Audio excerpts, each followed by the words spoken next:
லட்சிய சாதகர். வேடிக்கை, வினோதம், பாட்டு, உடற்பயிற்சி என்று புறத்தளவில் நரேந்திரரின் நாட்கள் கழிந்தாலும் அவரது மனம் இவ்வாறு தியானத்தின் மூலம் உண்மையை அகத்தில் ஆழ்ந்து தேடத் தொடங்கியிருந்தது.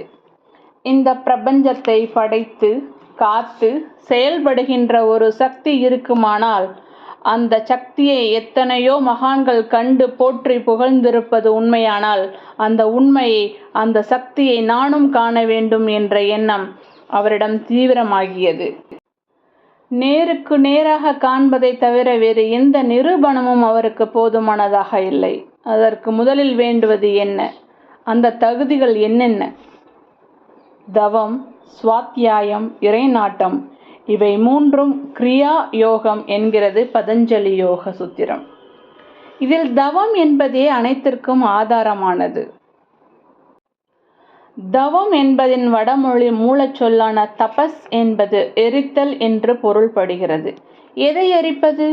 நமது உலகியல் ஆசைகளை, புலன்களின் வேகத்தை, எதிர்மறை பண்புகளை எரிப்பதுதான் தவம். இதற்கு அடிப்படையாக அமைவது பிரம்மச்சரியம். காம ஆற்றலை கீழ் நோக்கி செல்ல விடாமல் தடுப்பது பிரம்மச்சரியத்தின் மிக முக்கியமான நிபந்தனை.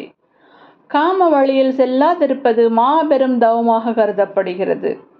சுவாத்தியாயம் அல்லது சுய ஆராய்ச்சியின் மூலம் இந்த காம ஆற்றல் உயர் நோக்கம் பெறுகிறது.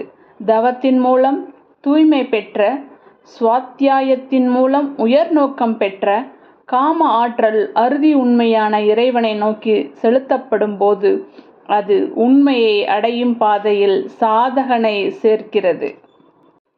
நரேந்திரரிடம் இந்த மூன்றும் இயல்பாக கைவரப்பெற்றிருப்பதை காண்கிறோம்.